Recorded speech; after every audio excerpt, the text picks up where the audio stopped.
Hi guys, I'm coming to you today, this evening, to do another bedtime story. We're nearly actually all the way through the stories that I brought home. So I did pop into school yesterday to go and see how the classroom was doing, to pick up some more bits and bobs, and I brought some new books back.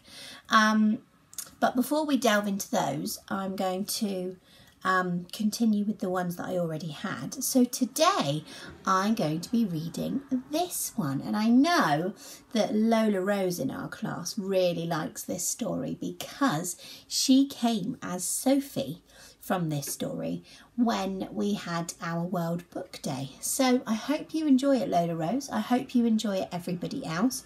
This was one of my favourites when I was little. In fact, this version of the story is really, really old. So the pages are a little bit of a funny colour, but we will go with it anyway. This actually belonged to my granny when she owned her own playgroup when she was about my age. So it was quite a long time ago. So The Tiger Who Came to Tea, written and illustrated. So she wrote the story and drew the pictures, and her name was Judith Kerr. So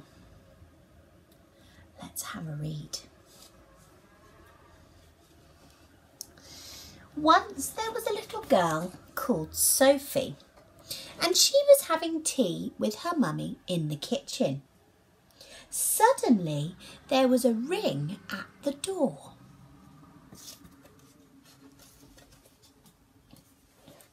Sophie's mummy said, "I wonder who that could be.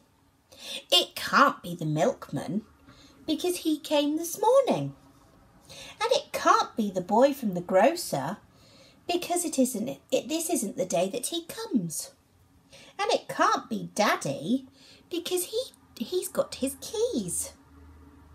We'd better open the door and see who it is." Sophie opened the door, and there was a big, furry, stripy tiger.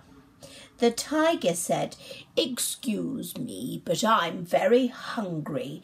Do you think I could come and have tea with you?" Sophie's mummy said, "Of course, come in."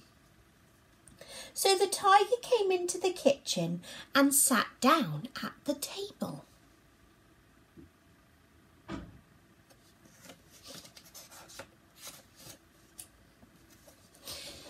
Sophie's mummy said, "Would you like a sandwich?" But the tiger didn't take just one sandwich.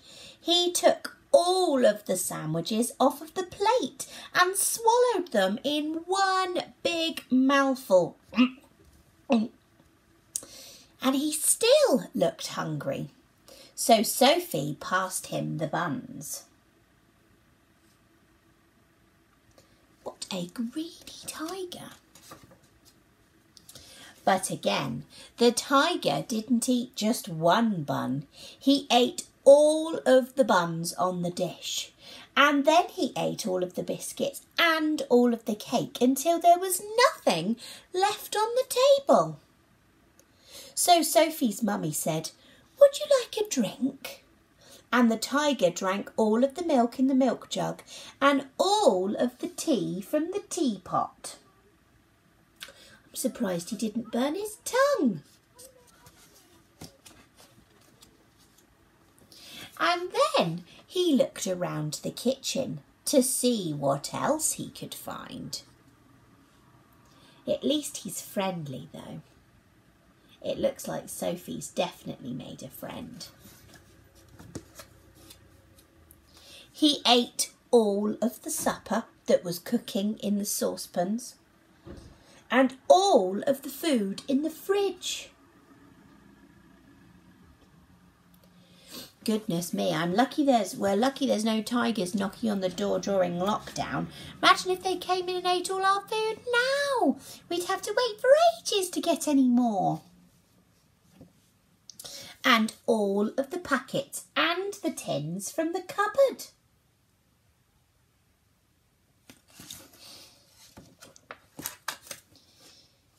And he drank all of the milk and all of the orange juice and all of Daddy's beer and all of the water from the tap. Goodness me, he was very thirsty.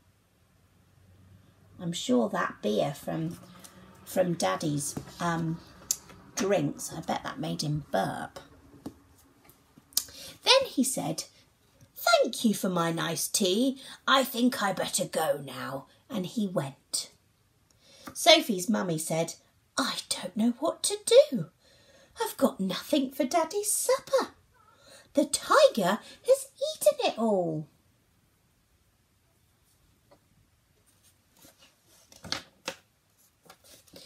And Sophie found that she couldn't have a bath because the tiger had drunk all of the water in the tap.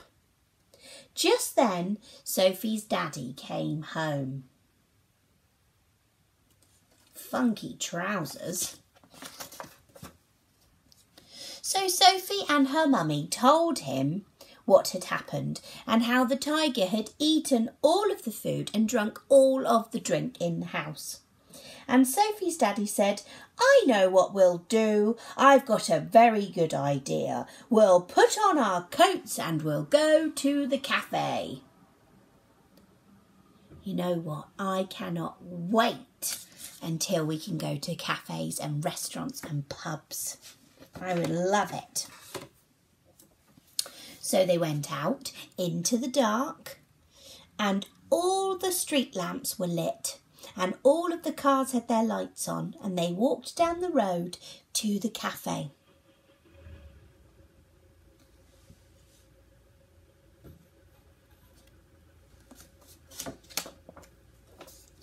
And they had a lovely supper with sausages and chips and ice cream.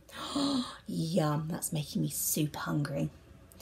In the morning, Sophie and her mummy went shopping and they bought lots more things to eat.